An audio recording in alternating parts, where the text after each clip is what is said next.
Hey, everybody, it's Dr. Tim Harrigan. I have Bree on our call here. We're going to go over some of the vibrant tests with you guys that we've been using for a while. In fact, Bree and I have been meaning to do these for a long time now. We've been using them in our practice quite often with patients. And so they're kind of complex. And that's why we use them, in fact, because most of the traditional methods for gathering information about our bodies, they're honestly just outdated. They're incomplete. For example, when somebody goes to get their thyroid check, Bree, most of the time people bring in blood work that's like maybe 2 or 3 items about the thyroid. That's just not enough information. That's enough information technically to prescribe something to that person. It's not enough information for somebody to address the cause of fixing whatever that thing around the thyroid is causing, though. It's a complex process. So these tests are kind of overwhelming to some people, but there's technically nothing simple about the human body, right? We tell our patients every day that there's every second in our bodies are incredible. I mean, every second our brain is controlling 30,000 billion chemical reactions. Every second that happens, 30,000 billion, 30,000 billion. So when you understand that, you kind of realize how stupid we are actually, right? When we think we understand what's going on in the human body, we don't have a clue. Our brains can't even comprehend what happens in 1 second in our human bodies.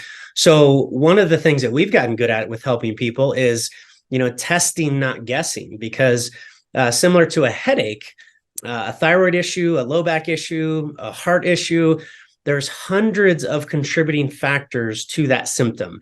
Or hundreds of different causes for that one symptom. So if somebody gets a headache, I don't know if it's because they're dehydrated, or if it's because of a hormonal issue, or it's because of tight muscle in their neck, or it's because of a micronutrient deficiency, or because of this and that. It could be a brain tumor, right? But it'd be silly for us to assume that every person that comes in with a headache has a brain tumor. Well, that doesn't make sense. But the point is, there's hundreds of reasons that contribute to this thing that I call a headache. So without testing, we're treating symptoms. And that's not what I want to do with my health. That's not what I want to do with my family's health. We want to test, not guess, but the body's complex at the same time. So going for a yearly physical, we actually have a video on this. That's one of my pet peeves. I'm not saying don't go for a yearly physical, but when you go in once a year and have 20 to 30 things tested in your body, in your blood, most of those tests are designed for prescriptions, unfortunately. They're not designed to address the cause of a problem. So you go in, I get the 30 blood measurements, my cholesterol, my blood sugar, all those really basic things. They listen to my lungs, my hearts. And then, the doctor sends me home and says, you're healthy, come back next year. So we're just sitting around waiting for things to happen. I'm waiting for my heart attack to finally occur, or I'm waiting for, the big C word diagnosis, or I'm waiting for my headaches to be there for years to finally do something. So what I've done with myself, and what we try to teach patients, it works incredibly well. I haven't had a prescription in my life in over 25 years. So you guys help me with this, but I actually get a lot of labs done on myself through different labs, mostly Vibrant. Every quarter, every 3 to 4 months, I literally measure hundreds of things in my body. Not because I'm sick, not because I have certain symptoms, but because I would have no clue what my Epstein-Barr numbers are, right, until I get really sick if I don't monitor those at least occasionally. So if I can measure thousands of different things in my body today, what is 30 things once a year going to tell me about myself? Virtually nothing. So what we're doing is waiting for symptoms to occur, which at that point, again, the headache has hundreds of causes. The thyroid issue has hundreds of environmental causes, stress, adrenal fatigue, all those types of things. So your testing that we use is incredible, and it's comprehensive. So we're going to go over a bunch of the different tests here, little chunks, just a few minutes each, to kind of guide you guys to see, why would we use this test? What is getting tested? Who would we use this test on? For what reasons we might use it?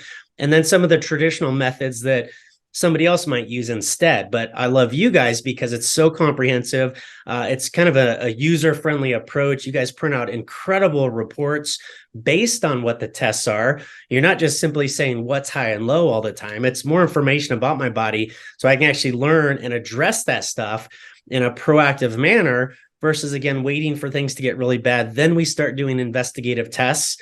Maybe after I get diagnosed with lupus or whatever it is, we want to be proactive and not just wait for those things to develop. So let's get into some of these tests now.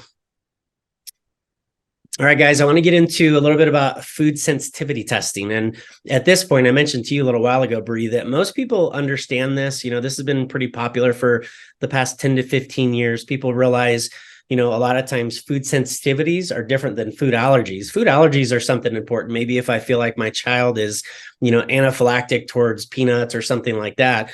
But just by measuring those allergies, you can't fix the problem. The allergies are just there as a side effect. People don't realize as a side effect of the foods I'm eating daily that are actually daily suppressing my immune system and making my immune system work and work and work. Now I'm sensitive to the hay fevers and the danders and all those types of things. But when we work on these food sensitivities and I start eating daily the foods that help my immune system, not suppress it, I have less tendency to those other things. So we've had patients comment how they don't have as many food allergies or, the anaphylactic type responses when they start working on their food sensitivities. That's what we have control of. So, and important is being comprehensive. That's the number one thing. Most labs out there are testing a few things. Every lab has this test now, by the way. So I definitely trust your guys' test more than anybody else. We've used several in the past, and this has worked great. We have phenomenal testimonials from running this test and people just following it, how you guys tell them to follow it. So food sensitivities are one thing, but also the food additives. This is just as important and most of the time never tested from other labs. The additives are the things in our salad dressings, all the other things we don't really call foods, but you're eating them, right? Other things that are in gum maybe or whatever. So the additives are just as important to keep track of as the foods themselves. So maybe who would we run this test on, and what does it test exactly? Yeah, that's a great question. So food sensitivity and food additives both.